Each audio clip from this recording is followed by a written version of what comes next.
अस्सलाम वालेकुम व्यूअर्स, आप देख रहे हैं एशमा कम्युनिकेशंस। मैं हूं शौकत साहिल। आज हम वन ऑन वन में बात करेंगे पासपोर्ट रिलेटेड इश्यूज पर और आज हमारे साथ में है regional passport officer Davinder Kumar ji. Thank you very much sir for your time. सबसे पहले आपसे जानना चाहेंगे कि जब आपने यहाँ संभाला तब से लेकर अभी तक कितनी एप्लीकेशंस आपको मौसूल हुई और कितने पासपोर्ट्स आपने जो है इशू किए? सबसे पहले मैं सभी को आपको धन्यवाद करूंगा और सभी को नमस्कार करूंगा जो ये प्रोग्राम देख रहे हैं। तो मैंने 15 दिसंबर 2022 को यहाँ पे ज्वाइन किया था। तो उस टाइम मैंने देखा कि यहाँ पे पासपोर्ट्स में पेंडेंसी बहुत होती थी और लोगों को 2 महीने 2.5 महीने बाद का अपॉइंटमेंट टाइम मिल रहा था। उसमें मैंने थोड़ा सा अच्छा उसमें कोशिश की है कि लोगों की सहूलियत मिले और उसके लिए उस पेंडेंसी को मैंने अपने लेवल पे सैटरडे संडे में इसमें ऑफिस को खोला, स्टाफ को बुलाया और हमारी कोशिश थी कि इस जो हमारा फाइनेंशियल ईयर 2022-23 था, 31 मार्च 23 को मैंने पेंडेंसी 0 किया था, जो मुझे मेरे ज्वाइनिंग के टाइम पे 7-साढ़े 7 हज़ार के करीब मेरे पास पेंडेंसी थी।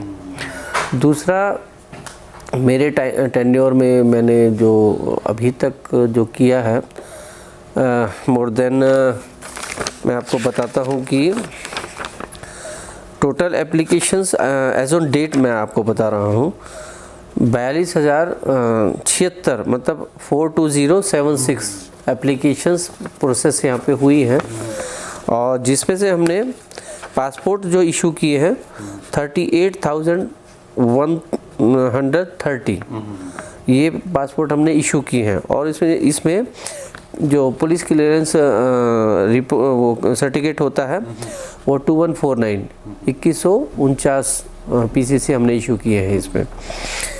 और हमने जो आपको पता है कि कोई भी पासपोर्ट इशू होता है तो हम उसमें पुलिस वेरिफिकेशन रिपोर्ट मंगाते हैं। तो हमारे यहाँ से 42,930 केसेस में पीवीआर इनिशिएट हुई है और हमें जो अब पीवीआर हमारे पास जो जिनका क्लियरेंस आया है वो आया है 38,074 एप्लीकेशंस का। तो ये हमारा अब तक का रिकॉर्ड है। तो इस बीच में हमने बहुत सारा इसमें चेंजेस भी किया है ना। बहुत सारे पब्लिक की फैसिलिटेट करने के लिए मैंने जैसे यहाँ पे आया तो देखा कि पब्लिक बाहर वेट करती है, कोई उसको बैठने का या उसको अटेंड करने का कोई यहाँ पे साधन नहीं है। तो मैंने एक वेटिंग हॉल सबसे पहले यहाँ पे अरेंज किया। बारिश होती है उस टाइम तो स्नो भी काफ़ी पड़ती थी उस टाइम पे। तो अब तो थोड़ा मौसम ठीक है, लेकिन पब्लिक जो हमारा कुछ सीनियर सिटीजन्स वगैरह आते हैं उनके लिए मैंने एक वेटिंग हॉल भी यहाँ पे एक अरेंज कराया है यहाँ पे। अगर हम बात करें डिजिटलाइजेशन की और फैसिलिटीज़ की आप से जो प्रोवाइड की जा रही है, अब तो कोई भी एप्लीकेंट जो है वो ऑनलाइन एप्लीकेशन फॉर्म जमा करा सकता है और उसके बाद उसकी अपॉइंटमेंट है। लेकिन ये जो तमाम प्रोसेस है इसमें कितनी आसानी लाई गई है? ये जो टाइम पीरियड जो जैसे आपने बोला जी पहले 2 महीने था उसको कितने कम किया गया है, इसके बारे में बताइए। देखिए, जैसे मैंने आपको बताया कि जब मैंने ज्वाइन किया तो यहाँ पे 56 डेज़ या ऑलमोस्ट 65 डेज़ का अपॉइंटमेंट टाइम मिलता था। आज की डेट में हमने हमारे स्टाफ ने बहुत मेहनत करी है उसको, जो हमारा पेंडेंसी था, और हमने हॉलीडेज़ के टाइम पे भी ऑफिस को खोला है, उस पेंडेंसी को निपटा है। तो आज की डेट में हम उसको 45 डेज़ पे हम लेके आए हैं उसको। और इसके लिए मैंने एक मिनिस्ट्री के हेल्प से हमने एक सपोर्ट से एक दो एक्स्ट्रा काउंटर खोले हैं, जिसमें हमने 1 जून से डेली हमने 70 अपॉइंटमेंट्स ओपन किए हैं।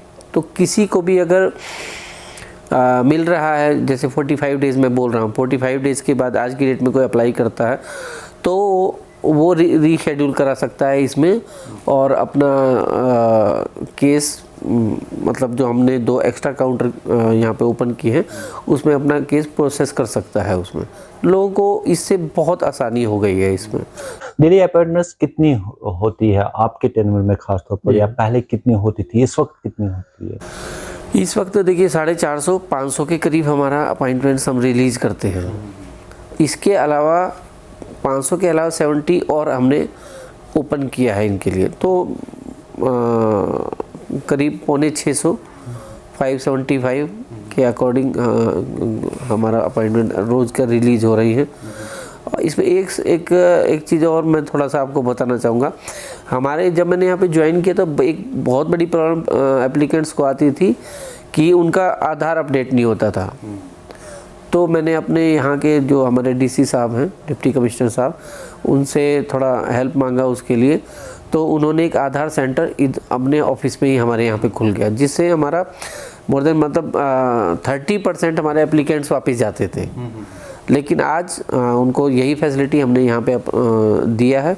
किसी को प्रॉब्लम होता है, अपडेशन में कोई प्रॉब्लम होता है, तो यहीं से ही वो जो आधार के सेंटर को चलाते हैं, 2 बंदे हैं, वो उसको अपडेट करते हैं और इससे बहुत सहूलियत हुई है हमारे एप्लीकेंट्स को। वेरिफिकेशन प्रोसेस की अगर हम बात करें, हमने देखा माजी में उसमें बहुत सारी हर्डल्स जो एक एप्लीकेंट को थी वो आती थी, लेकिन अब ये भी रिपोर्ट्स है कि आप तमाम जो वैली के पुलिस स्टेशन हैं उसको आप डिजिटलाइजेशन के जरिए इससे लिंक कर रहे हैं। वो प्रोसेस कहाँ तक पहुँचा है और ये जो वेरिफिकेशन प्रोसेस में इसमें कितनी आसानी लाई हुई है? देखिए, अभी जो आप डिजिटलाइजेशन के बारे में बात कर रहे हैं वो अभी हमारा प्रोसेस में है। लेकिन मैंने अपने लेवल पे हर महीने मैं जो भी एप्लीकेशंस हमारे पास आती हैं उनको जो एसपी लेवल पे, एसपी हेडक्वार्टर को मैं भेजता हूँ।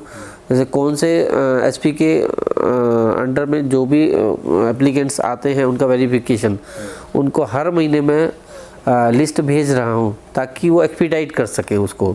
उनको पता रहे कि पुराने कितने केसेस पेंडिंग हैं और नए कितने आए हैं, और इसका एक कंसोलिडेट एक लिस्ट में भेजता हूँ अपने डीआईजी साहब स्वयं साहब को। तो इससे हमारा क्या है, एक सीआईडी और पुलिस अथॉरिटीज़ के बीच में हमारा एक कोऑर्डिनेशन अच्छा हो गया है। तो अभी जो रिपोर्ट के लिए हम कई महीने या काफ़ी दिन तक वेट करते थे, आज हम जो केस क्लियर होते हैं जिनमें कोई एफआईआर या कोई केस नहीं होता है, तो वो 15 दिन में भी 10 दिन में भी आ जाता है हमारे पास। तो हम नॉर्मली हम एवरेज निकाल के देखते हैं तो हम 25 डेज़ में ही एक एप्लीकेशन को प्रोसेस करके हम पासपोर्ट इशू कर देते हैं उसमें। वेरिफिकेशन में ये भी रिपोर्ट्स आई थी कि मिलिटेंट्स के जो रिलेटिव्स उनको पासपोर्ट नहीं मिलेगा। इसमें कितनी सदाकत है क्या, या फिर कोऑर्डिनेट आप इस हवाले से पुलिस जो एजेंसीज है उनके साथ कर रहे हैं? देखिए, एक सेंसिटिव इशू है ना, और बहुत से लोग यहाँ पे इस टाइप से मतलब जैसे पहले यहाँ पे होता था वो पत्थरबाजी होती थी यहाँ पे, तो बहुत से बच्चों के अगेंस्ट में यहाँ पे एफआईआर वो हैं। ऐसे केसेस काफ़ी आते भी हैं, और कुछ और भी हैं जिनके रिलेटिव्स कहीं मिलिटेंट्स के संपर्क में रहे हैं या फिर उनके कुछ एंटी नेशनल एक्टिविटीज़ में इन्वॉल्व रहे हैं। तो ये बड़ा मतलब एक सेंसिटिव इशू हो जाता है, क्योंकि जिसके अगेंस्ट में भी हमें सीआईडी से रिपोर्ट्स एडवर्स मिलती है, हम उनको नॉर्मली नहीं करते हैं पासपोर्ट इशू। बट ये केस टू केस वेरी करता है। बहुत सारे केसेस जैसे जिसमें कोई एफआईआर है लेकिन वो किसी का लैंड का डिस्प्यूट है ना, वैसी लड़ाई झगड़े का है, उसमें हम कई बार कर सकते हैं पासपोर्ट इशू।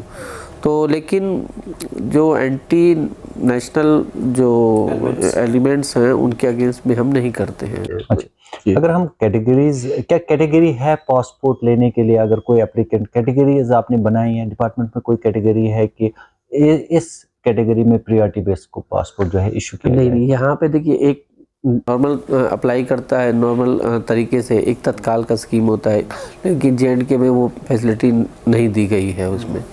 लेकिन इसमें ना कुछ लोगों को जैसे किसी का इंटरव्यू आया है, किसी को बाहर जाना है अर्जेंट बेसिस पे, स्टूडेंट है, कोई मेडिकल इमरजेंसी है, तो उसका हमें कुछ डिस्क्रिशनरी पावर होती है, उनका हम प्रीपोन कर लेते हैं उनकी रिक्वेस्ट में।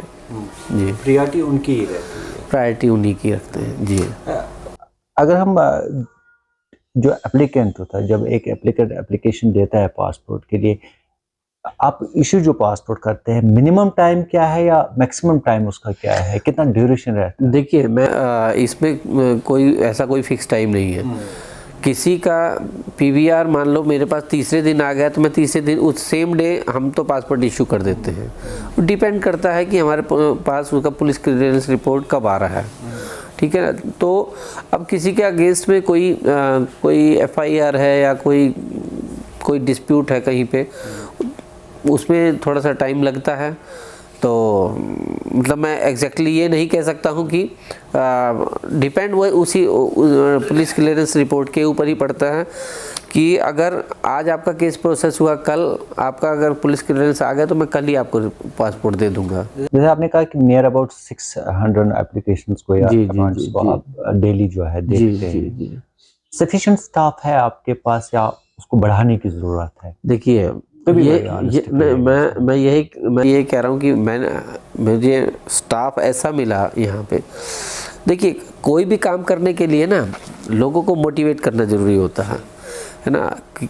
लोग अपनी पावर्स को जो उनके अंदर है जानते नहीं हैं, लेकिन यहाँ पे पहले जो हमारा जो पीएसके का स्टाफ है नीचे, पहले 40-45 तक रुकता था एक एप्लीकेशन जो करते थे। आज और 10 काउंटर हमारे चलते थे। आज 2 आदमी भी छुट्टी पे होते हैं तब भी हम 4:30 बजे तक फ्री कर देते हैं उन एप्लीकेंट्स को, और स्टाफ हमारा आराम से बैठता है आधा घंटा।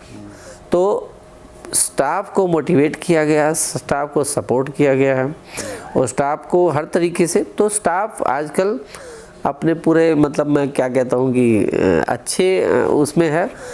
तो और जो आपने बोला कि अच्छा एक माहौल दिखता है नीचे, प्रोसेसिंग बहुत अच्छे से हो रही है, और ये माहौल रहेगा भाई। हम जब तक रहेंगे, कोशिश मैं करूँगा कि ऐसा ही माहौल रहे। एप्लीकेंट के लिए आपने एक स्पेशल वीकेंड ड्राइव है, इसके बारे में बताइए कि ये ड्राइव क्या है? स्पेशल एप्लीकेंट्स के लिए तो हमने कोई भी ये ड्राइव नहीं लगाया, लेकिन जो हमारे हज के एप्लीकेंट्स थे, हज जाने के लिए जो लोग जाना चाहते थे उस पर, तो उसके लिए मैंने 2 ड्राइव लगाए थे यहाँ पे। एक तो श्रीनगर में और एक कारगिल में। तो एक उसमें एक अच्छा हमें उस टाइम सीआईडी और पुलिस अथॉरिटीज़ का ही पूरा सपोर्ट मिला हमें। और एक दिन में हमने रात को 2 बजे तक हमारा स्टाफ बैठा था, और लास्ट डेट था उसमें, तो हमने 750 पासपोर्ट एक ही दिन में इशू किए थे। तो ऐसे ही कारगिल में भी वही कैंप किया, और बिफोर मतलब जो इसका हज यात्रा का जो लास्ट डेट था, तो वहाँ पे भी हमने कहा, तो उसको भी बड़ा अप्रिशिएट किया गया वहाँ पे। लोक अदालत हमने देखा माजी में आपकी जान से मुनक़्क़द की जाती थी। इस लोक अदालत का कंसेप्ट क्या है और इससे बेनिफिट एप्लीकेंट को कैसे मिल रहा है? देखिए, मैंने तो अभी कोई लोक अदालत नहीं लगाया है, बट ये प्लान में है। और उसमें हमें एक्चुअली क्या होता है कि मिनिस्ट्री से अप्रूवल लेना पड़ता है, कुछ अपॉइंटमेंट रिलीज़ करने पड़ते हैं उसके लिए। तो आने वाले टाइम में मैं ज़रूर करूँगा उसको। और उसी के साथ मेरा ये भी है कि हम अवेयरनेस प्रोग्राम ये पासपोर्ट से, क्योंकि यहाँ पे बहुत सारे रिमोट एरियाज़ हैं जहाँ पे एप्लीकेंट को नहीं पता होता है कि क्या रूल है, क्या मेरा डेट ऑफ बर्थ चेंज करना है तो उसके लिए क्या चाहिए, वो सारा चीज़ें हमने अपना रखा है। और ये जल्दी ही हम ये चीज़ शुरू करेंगे जी। पासपोर्ट में अगर करेक्शन करनी हो, चाहे नाम की और डेट ऑफ बर्थ की और रेजिडेंस की हो, वो प्रोसेस क्या है? किस तरह एक एप्लीकेंट जो है वो अपने पासपोर्ट का जो अगर करेक्शन करना है वो कर सकता है, आसानी के साथ कर सकता है? इसके लिए देखिए, वेबसाइट पे हमारे सारा डिटेल दिया गया है कि अगर आपको एड्रेस चेंज कराना है तो कौन कौन से रिक्वायरमेंट्स डॉक्यूमेंट्स रिक्वायर्ड हैं, या डेट ऑफ बर्थ में चेंज कराना है तो उसके लिए क्या क्या रिक्वायरमेंट है। हमने यहाँ पे अपने ऑफिस में डिस्प्ले भी कराया है उसमें। तो और अगर किसी को नहीं मतलब किसी को दिक्कत होती है तो यहाँ हमारा इंक्वायरी पे उनको बताते हैं। कि आपको जो भी रिक्वायरमेंट है, जो भी डॉक्यूमेंट आपका करेक्शन जिसमें होना है उसको लेके आइए। जो हमारे व्यूवर्स है, अगर आप बताएंगे, अगर जी। किसी का डेट ऑफ बर्थ करेक्शन कराना है या रेजिडेंशियल, क्या रिक्वायरमेंट रहेगी बुनियादी तौर पर? उसमें देखिए ऐसा है कि अगर कोई फ्रेश कैंडिडेट है किसी का, उसमें तो कोई दिक्कत होती नहीं है, उसका बर्थ सर्टिफिकेट हमें चाहिए होता है। और अगर जैसे किसी का पासपोर्ट इशू हुआ है, नॉर्मली यहाँ पे ऐसे केस बहुत ज़्यादा आते हैं कि माइनर के टाइम पे उसका डेट ऑफ बर्थ मान लो कोई 1 जनवरी 2016 था, है ना, लेकिन 10 साल या 5 साल बाद वो आता है हमारे पास, या कि डेट ऑफ बर्थ चेंज है, फिर आता है वो मैट्रिक का सर्टिफिकेट, उसमें उसका डेट ऑफ बर्थ चेंज होता है। अब वो कहता है कि उस टाइम तो हमारे फादर ने स्कूल में एडमिशन कराने के लिए मेरा 2 साल कम लिखवा दिया था या ज़्यादा लिखवा दिया था, अब मुझे ये वाला चाहिए।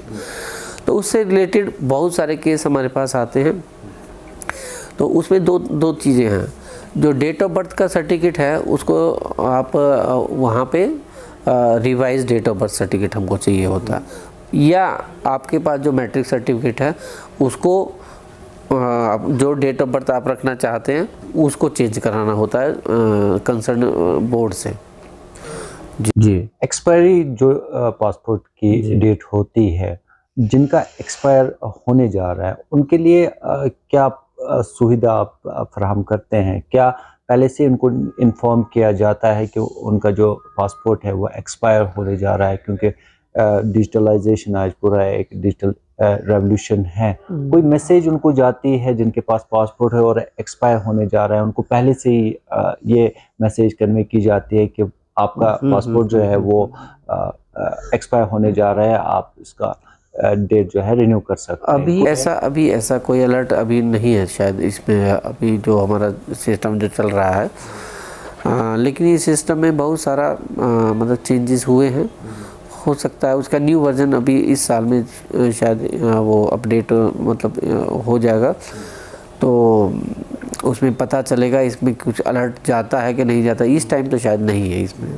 जी। अच्छा, ये जो एक्सपायर पासपोर्ट है, अगर किसी का एक्सपायर हुआ है या होने जा रहा है, क्या उसको नए सिरे से वो तमाम वेरिफिकेशंस करनी है? अगर रेन्यूअल भी कराना हो नए सिरे से, या उनको नए के लिए एप्लीकेशन देनी होगी? जिसका पासपोर्ट एक्सपायर हो गया है, एक चीज़ और बता देता हूँ। जैसे मान लो 2 महीने मेरे एक्सपायर होने में रह गए हैं, एप्लीकेंट तब भी अप्लाई कर सकता है। ठीक है, एक्सपायर हो गया है, 2 महीने हो गए तब भी अप्लाई कर सकता है, उसमें कोई दिक्कत नहीं है। अप्लाई जब वो करता है तो उसके एप्लीकेशन के साथ में पुराने जो पासपोर्ट है उसका कॉपी होना चाहिए, जो उसमें पर्टिकुलर्स भरे हुए हैं, डेट ऑफ बर्थ और जो आपका नाम, नेम, सरनेम वाला, वो सब कुछ सेम होना चाहिए डॉक्यूमेंट्स में। तो वो सारा स्कैन होता है जब एप्लीकेशन अप्लाई करता है, एप्लीकेंट अप्लाई करता है एप्लीकेशन, तो वो सेम होता है, तो उसमें कोई दिक्कत नहीं होती है। फिर अगर बाई चांस, जैसे मैंने अभी बताया, डेट ऑफ बर्थ में कोई इशू आता है, फिर हम उसको बताते हैं कि इस तरीके से अगर आप यही वाला इस जो पासपोर्ट है वही आप रखना चाहते हैं उसमें, तो आपको जो बर्थ सर्टिफिकेट है उसी डेट का हमें चाहिए। अगर बर्थ सर्टिफिकेट उनका किसी और डेट का है तो उसको रिवाइज करके वो लेके आते हैं। आपका डिपार्टमेंट क्या, अगर किसी की ग्रीवेंसेस है उनको डिस्पोज करने के लिए क्या पर्टिकुलर कोई कैंपेन चलाई जा रही है? देखिए, कैंपेन तो नहीं है, लेकिन अभी क्या है कि ऑनलाइन एक हमारा सेंट्रल गवर्नमेंट का 2-3 प्लेटफॉर्म्स हैं जिस पे एप्लीकेंट्स अपने कंप्लेंट मतलब उसमें सबमिट करता है ऑनलाइन, उस पर अपना स्टेटस भी देख सकता है। तो बाकी यहाँ पे मैंने एक कंप्लेंट बॉक्स एक बार लगाया हुआ है, किसी को कोई भी प्रॉब्लम है तो वहाँ पे देख सकता है। मुझे 6 महीने हो गए यहाँ पे, मैंने एक दिन खोल के देखा, उसमें एक सिंगल कंप्लेंट मुझे नहीं मिली। तो मैंने कहा अब ये तो एक फिजिकली रूप से रखा हुआ है, मैंने कहा कोई चाबी भी मेरे पास रहती है, तो मैंने कहा एक भी कंप्लेंट नहीं है। तो कोई कह रहा है कि जब काम अच्छा करोगे तो कंप्लेंट कहाँ से होगी। तो ऐसा मैंने हर स्टाफ को मैंने बोल रखा है नीचे भी, अगर किसी को कोई कंप्लेंट होती है वो डायरेक्ट आके मुझसे मिल सकता है ऑफिस में। बस हमारे जो एप्लीकेंट है जो पासपोर्ट लेना चाहते हैं और आपसे जो है यहाँ आना चाहते हैं, उनके लिए क्या मैसेज रहेगी आप? देखिए, मैं तो सभी के लिए सभी से यही कहूँगा, पहले तो हमारे यहाँ पे किसी भी एप्लीकेंट को कोई प्रॉब्लम नहीं होती है। मैंने एक ऐसा सिस्टम यहाँ पे बनाया। फिर भी अगर किसी को प्रॉब्लम है तो हमारी वेबसाइट है यहाँ का, उस पर हमारे यहाँ का नंबर लिखा हुआ है, मेरे से डायरेक्ट बात कर सकते हैं और कभी भी आके मेरे से मिल सकते हैं यहाँ पे। और अगर कोई रोकता है तो डायरेक्ट मुझसे बात करिए, मैं आपके लिए हूँ और आपकी हेल्प के लिए ही हूँ यहाँ पे। तो जो भी मेरे से बेस्ट पॉसिबल होगा, मेरी कोशिश रहती है कि मेरे यहाँ से कोई बंदा दुखी होके ना जाए। मैं 100% कोशिश करता हूँ कि उसका काम पूरा हो, और कहीं कहीं जो मेरा डिस्क्रिप्शन है मैं उसमें कोशिश करता हूँ कि सभी एप्लीकेंट्स खुश होके जाएं यहाँ से। थैंक यू वेरी मच, आपने हमें अपना कीमती वक्त दिया जी। अगले प्रोग्राम में एक और पर्सनालिटी के साथ आपके साथ रूबरू होंगे। दीजिए अपने मेज़बान को इजाज़त। खुदा हाफ़िज़।